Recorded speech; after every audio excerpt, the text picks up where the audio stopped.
Hello and welcome to this week's edition of The Public Square, your weekly current affairs show coming to you on Mary Online channel. Is it civil society or evil society? We are talking about non-governmental organizations, commonly known as NGOs. They have been vilified in some quarters. They have also been vindicated in others. They've been accused of pandering to foreign interests, but they've also been hailed for being the voice of the voiceless. Where do they get their mandate from? What do they do? In the studio, I'm joined by Molatlhwa, who is the Executive Director of Bukongo. She's going to share with us the work that they are doing with civil society. Welcome, Mayor Molatlhwa. Good afternoon, and thank you. Public Square. Good afternoon. We are happy to have you. Thank you very much. Thank you. We'll just dive right into it. What is civil society, Mayor Molatlhwa? Well, civil society, I think from the word civil, these are organizations that are made up of members of the public who unite and come together for, to advance a common cause, to address a particular social or community challenge. It can be poverty, it can be education, it can be health. It mainly stems from the needs of the communities, and they're made up of, ordinary members of community coming together, uniting for a common cause. Yes. And what is the mandate of civil society, especially non-governmental organizations? Where do they derive their mandate from?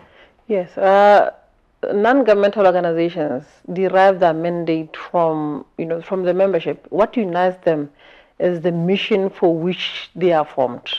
And they cut across, different development themes. Like I said, be it health, education, water, climate change, anything that a community deems as an issue that they would want to unite to address. And they, these are not governed, they're not, working under government. They're independent of government, but they collaborate with government. I think that is what is often a bit confused. They are not departments of government, but they do collaborate with government to address key national issues and concerns, basically contributing to the broader national development and international as well, because some are international.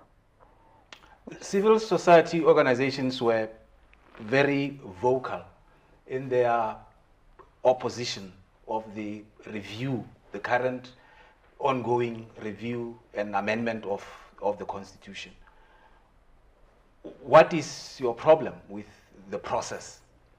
Yes, like we've said repeatedly, a process as important as a review of the Constitution of the country is something very delicate, and number one, it's a very delicate process because it forms the foundation of the country, because the Constitution is basically the foundation of the country from which all laws are derived. So our first, discomfort with what we are currently doing in the country as far as that process is concerned is the level of public participation. Yes, government says we've consulted, and yes, indeed, there was a commission of inquiry that went around the Kotla consulting. But our position has always been, number one, that was not enough. But before we even get to the consultations itself, before this process even started, as civil society, we were quite proactive because it had been a long-standing desire of Botswana to have the constitution of the country reviewed. And we engaged with government way before even the Presidential Commission was appointed. Just sharing our views and thoughts and ideas with government prior to say when this process commences, this is how we feel it to be best, approached. And that was not coming from, thin air. We work with communities, we consult, we even have partners internationally, we are part of even regional structures and international structures. So we guided government to say, firstly, we believe there must be a specific act put in place to guide this process in the form of a Constitution Review Act that would stipulate how, as a country, collectively, different partners and stakeholders would work together in this process. That was number one. And we were very clear from the onset that we believe that a presidential commission of inquiry would not be the ideal way to embark on a process like this, way before it was even appointed. And then number two, we advised government, a process like this must be preceded by public or civic education, basically going out to educate Botswana, firstly about the constitution itself, the existing constitution. We can confidently affirm to you that an average Botswana doesn't even know this current constitution, what's in there, what it says. And so when you say we're going to amend, number one, they don't even know what you're amending. They know there's a constitution, but the contents and what the current shape of the current constitution is, an average Botswana doesn't necessarily know that. So hence why we said that process must be preceded by civic education to educate Botswana on the constitution itself, so that by the time you come and consult them, you are consulting people who are a bit more informed, a bit more knowledgeable, and a bit more now prepared to engage on the matter at hand. Which is why when the consultations were being done, a lot of issues that people were raising were non-constitutional matters. People were raising issues that relate to their everyday lived reality. That's okay, but that was not the purpose.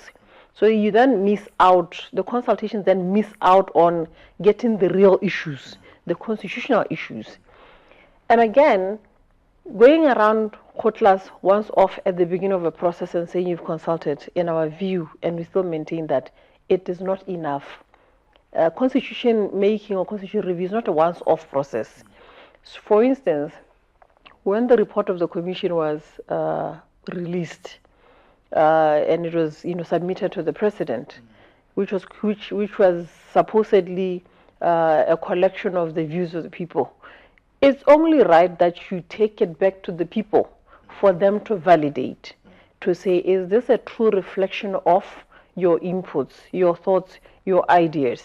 That was never done. And then after the report of the commission, then there was a white paper. And all these documents, by the way, are bought at government printers. So Motswana, Koko Shakawe, Kachikau, or whatever far-reaching corner of this country, did they have the benefit of those documents? Your guess is as good as mine. Most Botswana don't even know. When you say a government white paper on the review of the constitution, they don't even know what you're talking. They're thinking you're talking about a paper, but we're talking a booklet that was for sale for around 196 pula at the government printer. Let's hold it there, Mama Molatlhwa, and we go for a short commercial break. On the other side of the commercial break, we would like to continue with especially the point relating to public participation.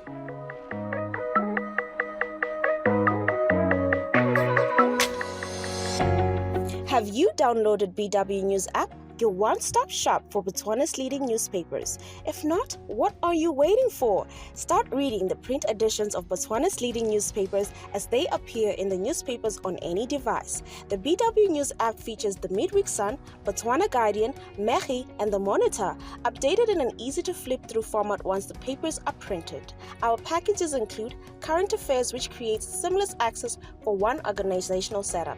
You can add up to 100 users at affordable rates. After subscription, you will have access to our PDF archive from the past 1 year. You will also receive notifications on your phone as soon as the newspapers publish. You can open your favorite title and share it in text format, and also change the font size and screen light to your choosing. Too busy to flip through and read?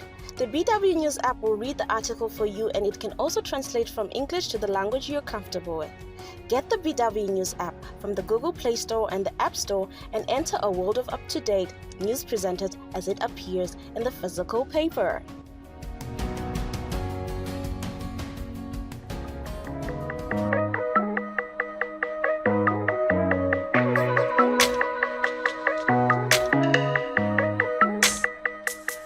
If you are just joining us, you are welcome to the public square.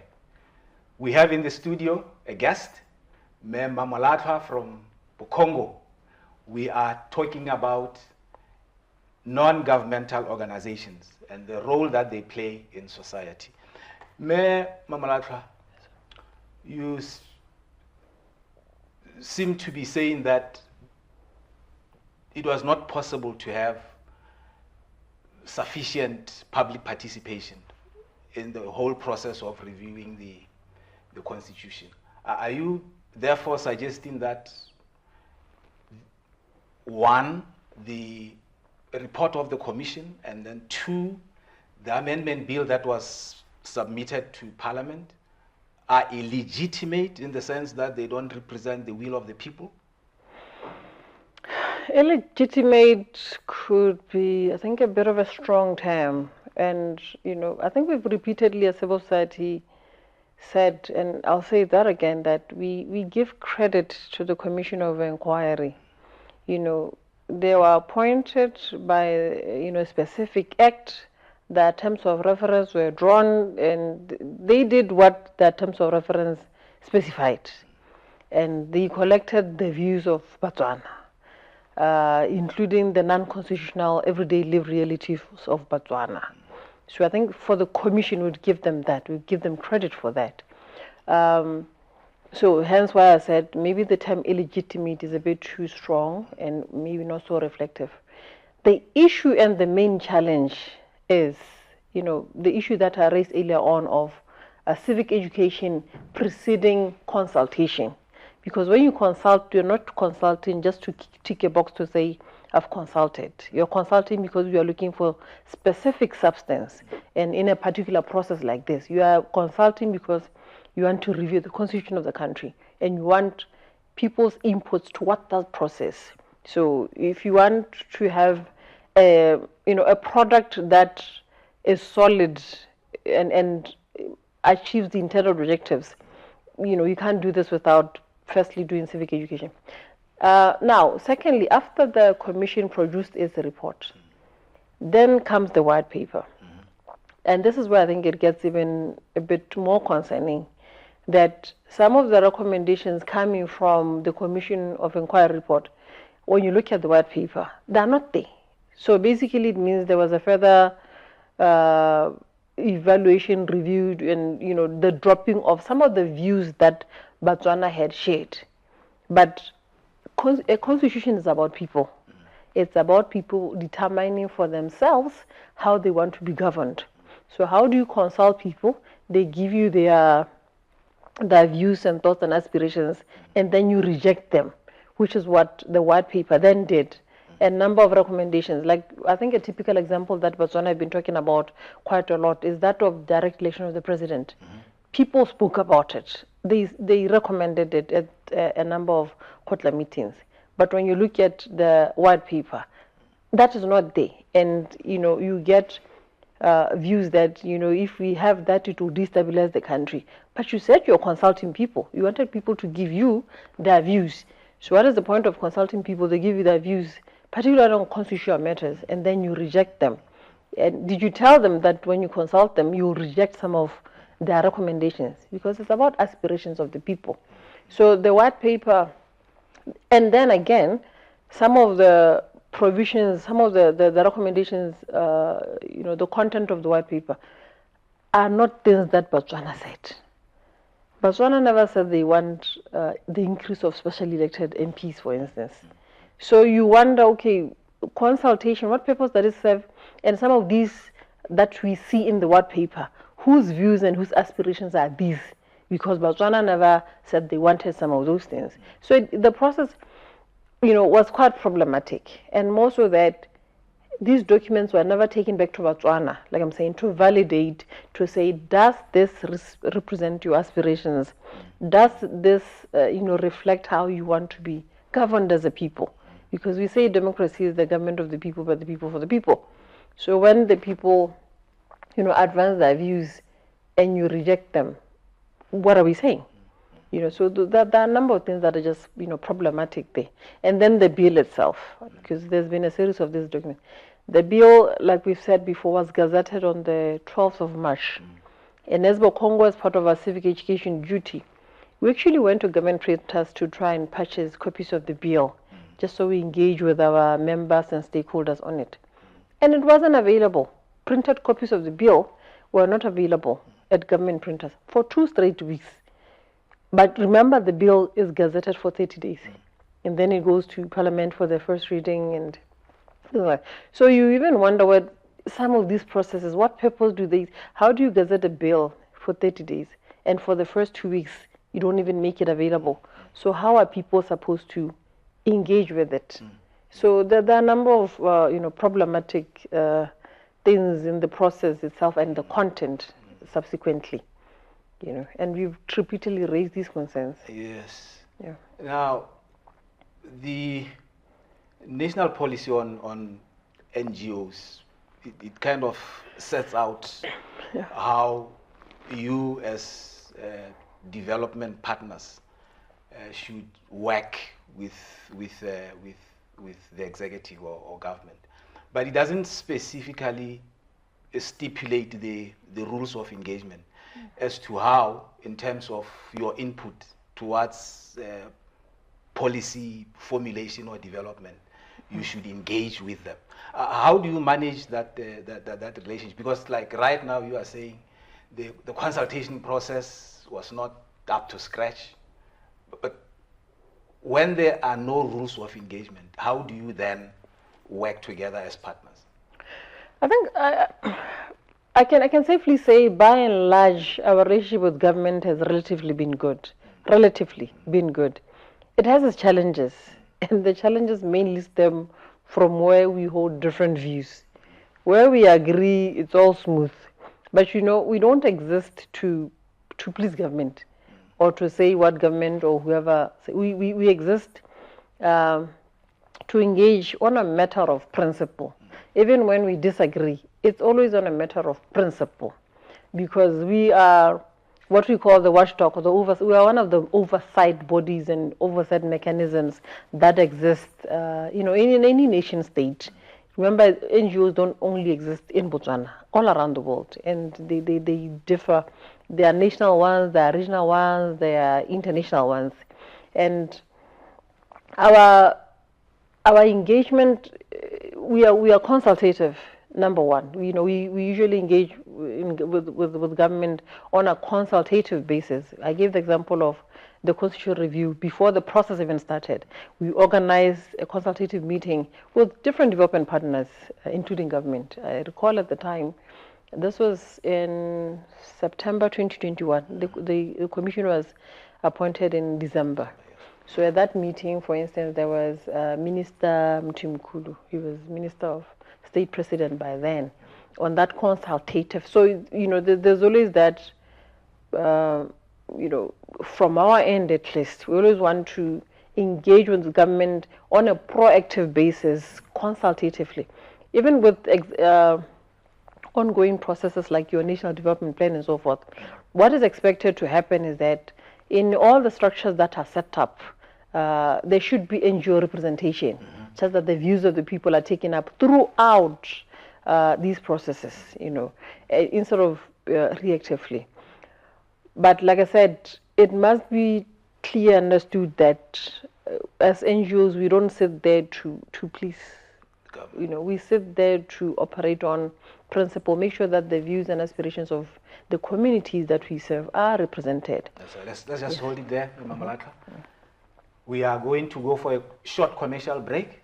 We'll continue with our discussion with Mema Molatlhwa on the other side of the break.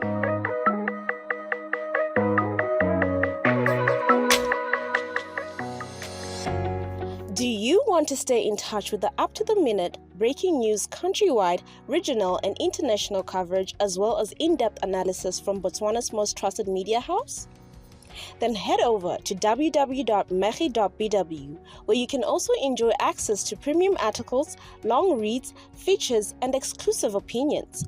Whether you're looking for updates on politics, health, education, business, and the economy, or sports, and many more, We have you covered. Sign up on the website and choose a package suitable for you. We also have packages for organizations at affordable rates. Visit www.mehi.bw and enjoy the finest journalism and news you need to know.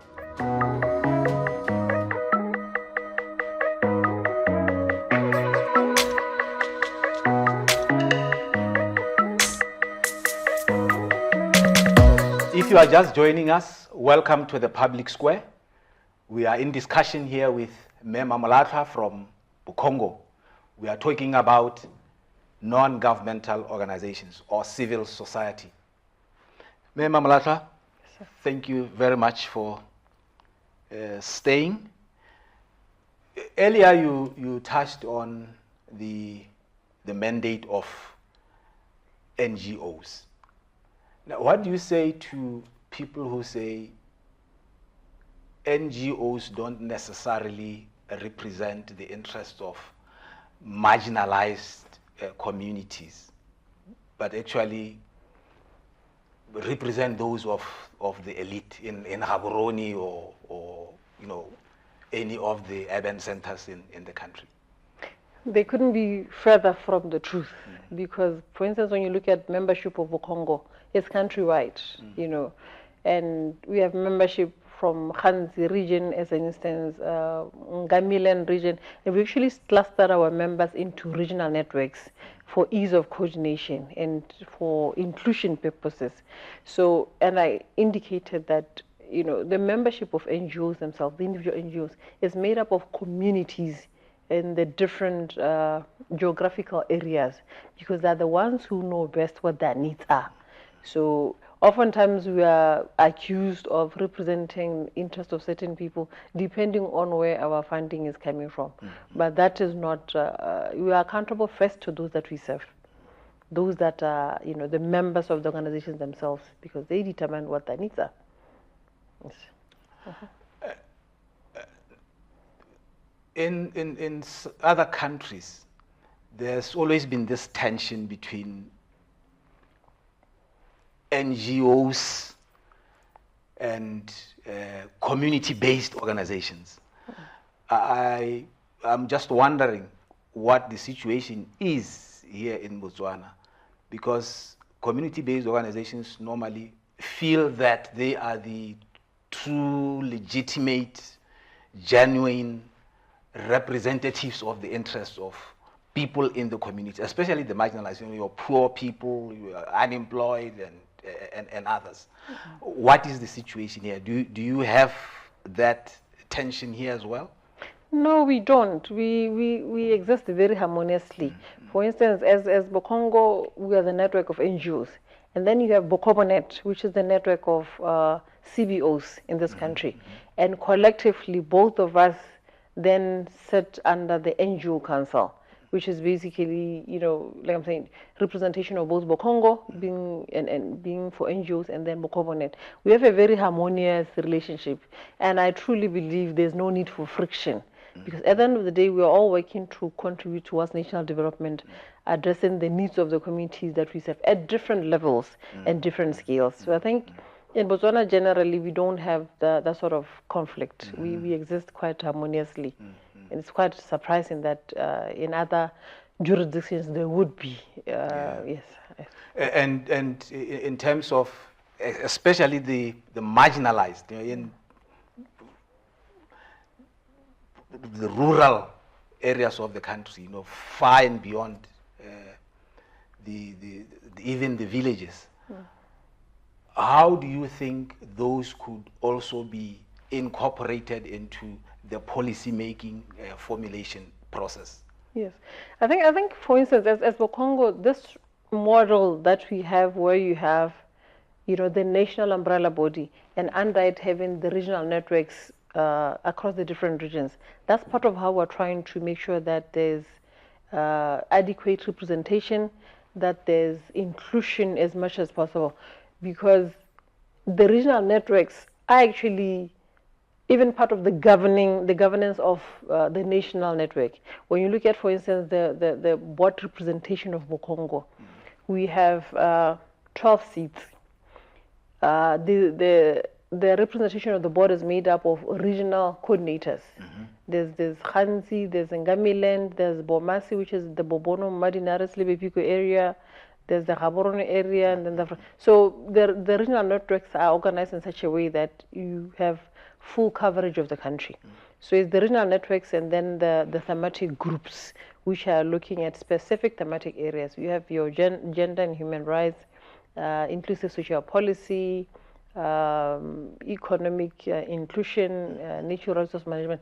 So the representation, when you look at how broad the thematic areas are and how broad the regional networks are, and even making sure that there's representation, even as far as the governance structure of the organization, is trying to ensure inclusion and representation at all levels.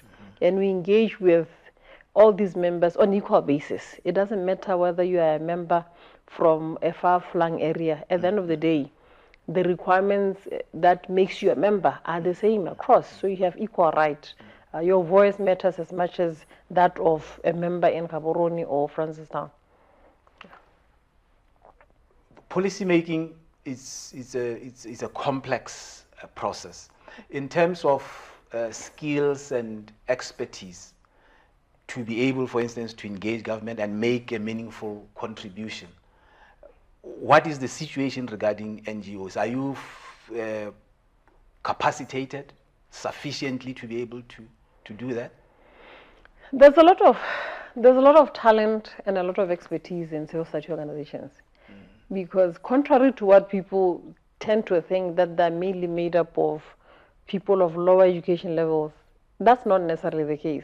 We have people with PhDs and doctorates and master's degrees in the membership of civil society organizations. Just as an example, in the Bokongo board, for instance, 2 of the regional coordinators are PhD holders. So it's the same, while we have challenges in certain areas, but by and large, we have quite good capacity, and we have, shaped and contributed to the development of this country in so many, wide areas. One of the things that we're actually trying to do is to document that in a formal way that we're able to, articulate in a report format, where we're able to show what skill sets are there in the NGO sector, the employment we've created, the levels of employment, the kind of jobs that we created, the services that we provide. I think packaging that would answer that question quite sufficient. But we are confident of the capacity that we have, and where there's a limitation, we're able to, through the assistance of partners, outsource and bring in some of that expertise. I think the typical one is this constitution review process, because constitution is a very complex thing. So we had to, while we have, for instance, the Botswana Law Society, Law Society sitting in, which are part of our members, we had to also bring in an external expert who's an expert specifically on constitution review matters, just to beef up what we have internally. And I think that's quite a normal undertaking, looking at how intricate and important a process or an issue is. Good. Yes. Thank you very much, Molatlhwa. Thank you. That brings us to the end of the public square. We look forward to having you again next week. Thank you very much. Thank you. Thank you. Thank you. Thank you very much.